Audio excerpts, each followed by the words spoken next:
சங்கீதம் 1 அதிகாரம்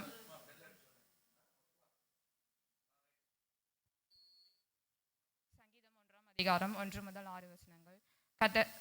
துன்மார்க்கருடைய ஆலோசனையில் நடவாமலும், பாவிகளுடைய வழியில் நில்லாமலும், பரியாசக்காரர் உட்காரும் இடத்தில் உட்காராமலும், கர்த்தருடைய வேதத்தில் பிரியமாயிருந்து இரவும் பகலும் அவருடைய வேதத்தில் தியானமாயிருக்கிற மனுஷன் பாக்கியவான். அவன் நீர்க்கால்களின் ஓரமாய் நடப்பட்டு தன் காலத்தில் தன் கனியை தந்து இலை உதிராதிருக்கிற மரத்தை போல் இருப்பான். அவன் செய்வதெல்லாம் வாய்க்கும். துன்மார்க்கரோ அப்படி இராமல் காற்று பறக்கடிக்கும் பதரை போல் இருக்கிறார்கள். ஆகையால் துன்மார்க்கர் நியாய தீர்ப்பிலும் பாவிகள் நீதிமான்களின் சபையிலும் நிலை நிற்பதில்லை. கர்த்தர் நீதிமான்களின் வழியை அறிந்திருக்கிறார், துன்மார்க்கரின் வழியோ அழியும். சங்கீதம் 23 1-6. கர்த்தர் என் மேய்ப்பராயிருக்கிறார், நான் தாழ்ச்சி அடையேன். அவர் என்னை புல்லுள்ள இடங்களில் மேய்த்து அமர்ந்த தண்ணீர்கள் அண்டையில் என்னை கொண்டு போய் விடுகிறார். அவர் என் ஆத்துமாவை தேற்றி தம்முடைய நாமத்தின் நிமித்தம் என்னை நீதியின் பாதையில் நடத்துகிறார். நான் மரண இருளின் பள்ளத்தாக்கில் நடந்தாலும் பொல்லாப்புக்கு பயப்படேன்.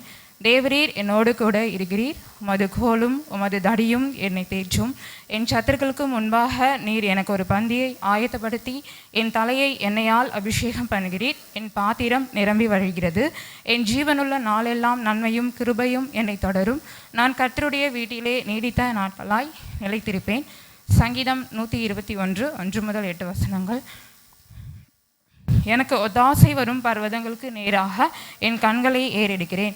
வானத்தையும் பூமியையும் உண்டாக்கின கர்த்தரிடத்திலிருந்து எனக்கு ஒத்தாசை வரும். உன் காலை தள்ளாட ஒட்டார், உன்னை காக்கிறவர் உறங்கார். இதோ இஸ்ரவேலை காக்கிறவர் உறங்குகிறதும் இல்லை, தூங்குகிறதும் இல்லை.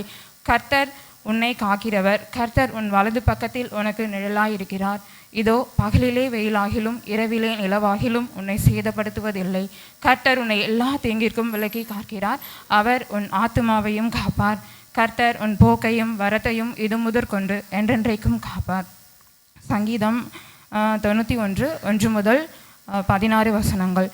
உன்னதமானவரின் மறைவில் இருக்கிறவன் சர்வ வல்லவருடைய நிழலில் தங்குவான்.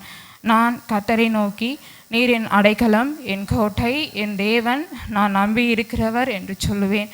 அவர் உன்னை வேடனுடைய கண்ணிக்கும் பாழாக்கும் கொள்ளை நோய்க்கும் தப்புவிப்பார். அவர் தமது சிறகுகளாலே உன்னை மூடுவார். அவர் செட்டைகளின் கீழ் அடைக்கலம் புகுவாய். அவர் சத்தியம் உனக்கு பரிசையும் கேடகமும் ஆகும். இரவில் உண்டாகும் பயங்கரத்திற்கும் பகலில் பறக்கும் அம்பிற்கும் இருளில் நடமாடும் கொள்ளை நோய்க்கும் மத்தியானத்தில் பாழாக்கும் சங்காரத்துக்கும் பயப்படாதிருப்பாய். உன் பக்கத்தில் 1000 பேரும் உன் வலது பக்கத்தில் 10,000 பேரும் விழுந்தாலும் அது உன்னை அணுகாது. உன் கண்களால் மாத்திரம் நீ அதை பார்த்து துன்மார்க்கருக்கு வரும் பலனை காண்பாய். அவன் என்னிட உன் கண்களால் மாத்திரம் நீ அதை பார்த்து துன்மார்க்கருக்கு வரும் பலனை காண்பாய். எனக்கு அடைக்கலமாய் இருக்கிற உன்னதமான கர்த்தரை உனக்கு தாபரமாய் கொண்டாய். ஆகையால் பொல்லாப்பு உனக்கு நேரிடாது, வாதை உன் கூடாரத்தை அணுகாது. உன் வழிகளிலெல்லாம் உன்னை காக்கும்படிக்கு உனக்காக தம்முடைய தூதர்களுக்கு கட்டளையிடுவார். உன் பாதம் கல்லில் இடராதபடிக்கு அவர்கள் தங்கள் கைகளில் ஏந்தி கொண்டு போவார்கள். சிங்கத்தின் மேலும் விரியன் பாம்பின் மேலும் நீ நடந்து பால சிங்கத்தையும் வலு சர்ப்பத்தையும் மிதித்து போடுவாய். அவன் என்னிடத்தில் வாஞ்சியாய் இருக்கிறபடியினால் அவனை விடுவிப்பேன். அவன் என் நாமத்தை அறிந்திருக்கிறபடியினால் உயர்ந்த அடைக்கலத்தில் வைப்பேன். அவன் என்னை நோக்கி கூப்பிடுவான், நான் அவனுக்கு மறு உத்தரவு அருளி செய்வேன். ஆபத்தில் நானே அவனோடு இருந்து அவனை தப்புவித்து அவனை கனப்படுத்துவேன். நீடித்த நாட்களால் அவனை திருப்தியாகி என் ரட்சிப்பை அவனுக்கு காண்பிப்பேன். சங்கீதம் 150 1-6. அல்லேலூயா. தேவனே, அவருடைய பரிசுத்த ஸ்தலத்தில் துதியுங்கள். அவருடைய வல்லமை விளங்கும் ஆகாய விரிவை பார்த்து அவரை துதியுங்கள். வல்லமையுள்ள அவருடைய கிரியைகளுக்காக அவரை துதியுங்கள். மாட்சிமை பொருந்திய அவருடைய மகத்துவதற்காக அவரை துதியுங்கள். எக்கால தொனியோடு அவரை துதியுங்கள்.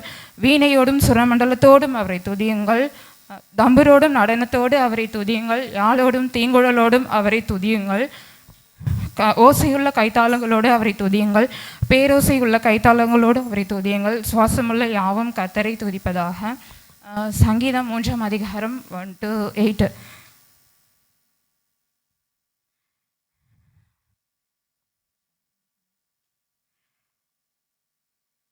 கர்த்தாவே, என் சத்துருக்கள் எவ்வளவாய் பெருகி இருக்கிறார்கள்.